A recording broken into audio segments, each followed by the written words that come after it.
ارشاد رب ذوالجلال ہے کہ هو اللہ الخالق البارئ، وہی ہے اللہ جو ہر چیز کو پیدا کرنے والا ہے۔ یعنی خلق، ہر طرح کی پیدائش، لوگوں کی، چیزوں کی، کائنات کے ایک ایک ذرے میں جو تصرف ہوا، جس چیز کو اللہ نے پیدا فرمایا، حیوانات کو، چرند پرند کو، تو ہر چیز کا اللہ رب العزت نے پہلے سے ایک اندازہ مقرر فرمایا، اور اس تخلیق کی ایک منصوبہ بندی۔ یہ منصوبہ بندی تو ہمیں سمجھانے کے لیے ہے، وگرنہ اس کے لیے تو کن فیکون کی بات ہے۔ وہ فرماتا ہے ہو جا تو ہو جاتا ہے سب آنے واحد میں۔ تو وہ تمام چیزوں کو پیدا فرمانے والا ہے، یعنی حقیقتاً خالق وہ ہے۔ دنیا میں انسان، حیوان، جانور اور دیگر مخلوقات، یہ مختلف جو پروسیس ہیں، ان کے بعد یہ اپنی اس تخلیقی عمل سے گزرتے ہوئے اس دنیا میں بظاہر پیدا ہوتے ہیں، لیکن اس سب کے پیچھے جو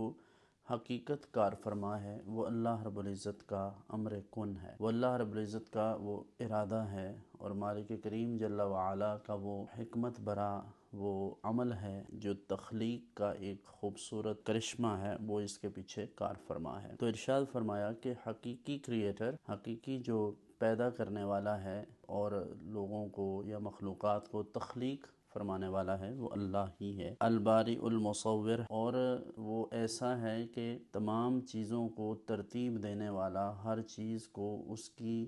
باقاعدہ ایک حیت عطا کرنے والا، اور جس طرح کی اس نے شکل دی ہے اس سے بہتر کوئی کسی چیز کو صورت نہیں دے سکتا۔ یعنی جس خوبصورتی کے ساتھ اس نے انسان کو پیدا فرمایا ہے، جیسے قرآن حکیم میں سورہ 3 میں اللہ تعالیٰ ارشاد فرماتا ہے کہ لَقَدْ خَلَقْنَا الْإِنسَانَ فِي أَحْسَنِ تَقْوِيمٍ، کہ ہم نے انسان کو بہت خوبصورت بنایا ہے۔ اب آپ اندازہ کیجئے کہ انسان جس نے کبھی یہ نہیں سوچا کہ اس کے ہاتھ پاؤں، اس کا جسم، اس کی آنکھیں، اس کا سر، اس کی زبان، اس کے ہونٹ اور تمام اعضاء و جوارح، جو اللہ رب العزت کی ہر ایک چیز ایک بہت بڑی اور مستقل نعمت ہے، ان تمام چیزوں کو اللہ رب العزت نے جب تخلیق فرمایا، انہیں ایک صورت عطا کی، اور ایک صورت ہی نہیں پھر خوبصورتی کے ساتھ صورت عطا فرمائی۔ اس طرف بھی اشارہ ہے کہ ہم نے چیزوں کو بنایا تو وہ بے ڈھنگی سی اور بے ڈھب سی چیزیں نہیں لگتی، وہ بڑی خوبصورت لگتی ہیں۔ اگر کسی کے اندر ایستھیٹک سینس ہو، یعنی جمالیاتی ذوق ہو، تو وہ اس چیز کو سمجھ سکتا ہے کہ اس کائنات کا حسن، آپ دیکھیے کبھی سبزے کا بچھا ہوا جال، جو نیلا آسمان ہے، اس کو آپ سبزے کے ساتھ اگر دیکھیں تو یہ آنکھوں کو ایک فرحت بخشتا ہے۔ آپ سوچئے کسی انسان کے 2 کانوں کی بجائے 4 کان ہوتے تو کتنا عجیب لگتا، کسی کی 1 ناک کی بجائے اگر 2 ناک ہوتی، اور 1 آنکھ اگر کسی کی ہوتی اور 2 ہونٹ نہ ہوتے کسی کے، بلکہ منہ کا کچھ اور ہی انداز ہوتا یا جبڑا باہر سے ہی نظر آتا ہوتا۔ تو اسی طرح آپ یہ چھوٹی چھوٹی چیزوں پر غور کر سکتے ہیں۔ آپ دیکھیے وہ لوگ جن کو کسی حادثے کے سبب یا کسی پیدائشی معذوری کے سبب کسی ایک ٹانگ کا یا ہاتھ کا نہ ہونا یا پیرالائز ہونا، تو آپ اس بات کا ادراک کر سکتے ہیں اور ان سے پوچھ سکتے ہیں کہ یہ اللہ کی کتنی بڑی نعمت ہے۔ سو یہ مصور کا معنی ہے کہ اس نے ایسی صورت بنائی ہے، ایسی صورت گری ہے یہ،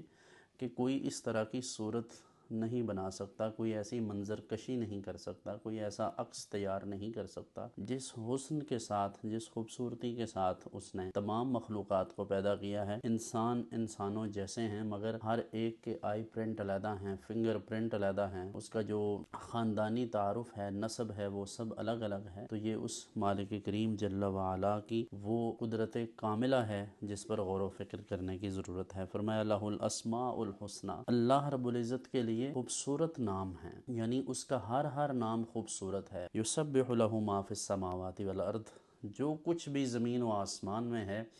ہر چیز اس کی تسبیح اور اس کی حمد کرتی ہے، اللہ رب العزت کی پاکی بولتی ہے۔ یعنی